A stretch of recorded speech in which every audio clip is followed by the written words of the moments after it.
This is a young girl who is about to change royal history forever. Just 13 years old, she had no idea how much power she would soon have in her tiny hands. But when the King of England died unexpectedly, everything changed for her. It was the year 1272, and England's King Henry III had recently passed away.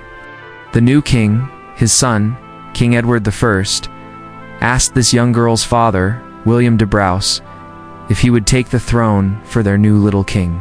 You see, when Henry III passed away, his young son Edward was only 12 years old, and so King Edward I needed someone to rule in his place until he came of age. Oh, and that someone was going to be Margaret Beaufort, a 13-year-old girl who had never imagined she would one day be one of the most powerful women in England. Welcome back to the channel. Today we will meet a 13-year-old girl who became one of the most powerful women in England. Make sure to stick around to the end of the video where we find out exactly how she did it. Margaret's father, William de Braose, was a baron, and he took great pride in his daughter. She was known throughout the kingdom for her beauty and grace, and everyone agreed that she would make an excellent queen one day. In fact, at the age of 13, she was already being courted by many young princes who hoped to one day call her their wife. But Margaret had no interest in marriage. She was much more interested in learning about the world around her and meeting new people. When Margaret's father was asked to serve as regent for the young king, he was overjoyed. It meant that his daughter would become one of the most important people in the kingdom. He knew Margaret was intelligent and capable of running the kingdom, but he also knew that she was just a child. How could anyone expect a 13-year-old girl to rule an entire kingdom? But he knew that there was no one else that they could turn to. So he accepted the offer, and Margaret became the new ruler of England. Of course, Margaret's mother was not happy with this arrangement. She did not think that her daughter was ready to be in charge, and she was worried that something bad might happen to her. But there was nothing she could do. Her husband had already made up his mind, so she had to respect his decision to let her daughter run the kingdom. As the new regent, Margaret was given the title Princess of Wales, and she moved into the palace with her father and her younger siblings. She was given her own apartment and a small staff to help her with her daily tasks.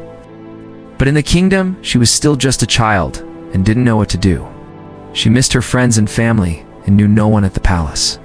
The little girl felt isolated and alone in the kingdom, but she knew she couldn't show weakness. She was the new ruler of England, and she had to act like it. Fortunately, Margaret was a smart and capable young woman, and she was able to learn quickly. She surrounded herself with the best advisors in the kingdom, and they helped her make wise decisions. She was a just and upright person, so the people of the kingdom loved her very much. They saw her as a symbol of hope for the future of the kingdom, and they were proud to have her as their leader. But not everyone was happy with Margaret's rule. There were many nobles in the kingdom who did not want a young girl in power. They thought that the little girl in the kingdom was too weak, and they could easily manipulate her to do what they wanted. However, they quickly realized that they could not control her in the kingdom. Margaret was intelligent and understanding, and she did not stand up to them in the kingdom. She knew that she had the support of everyone in the kingdom, and she did not need to use it. One of the nobles who tried to mess with Margaret was Simon de Montfort. He was a powerful figure in England, and he thought that he could easily control the young princess. However, he quickly realizes in the kingdom that he cannot manipulate Margaret and ends up angering her. When he tried to force her to agree to a marriage alliance that she didn't want, Margaret got back at him in a big way. She accused him of treason and had him arrested. This showed everyone that she was unafraid to get rid of the people who threatened her and her rule. During Margaret's reign, she faced many challenges. There was a rebellion in Wales, which she put down with the help of her brother, Gilbert de Clare, 6th Earl of Gloucester. She also had to deal with the French who invaded England in 1264. However, she was able to overcome all these challenges and secure the throne for her father. In 1265, King Edward I returned to England and took the throne for himself. Margaret's job as regent was done, and she could finally relax. But she didn't have much time to enjoy herself. She was only 18 years old when she died in 1275, just 3 years after her father's death. She had ruled England for almost 8 years and had proven that she was more than capable of handling such a big responsibility. Though she died at a young age, Margaret's legacy lived on. She was remembered as a great ruler who had saved England during a time of crisis. She was seen as a role model for young girls who wanted to break the gender norms of the period and make a difference in the kingdom. In reality, though, her story doesn't end here. While she may have died at a young age, her son would go on to become one of the most famous kings in English history.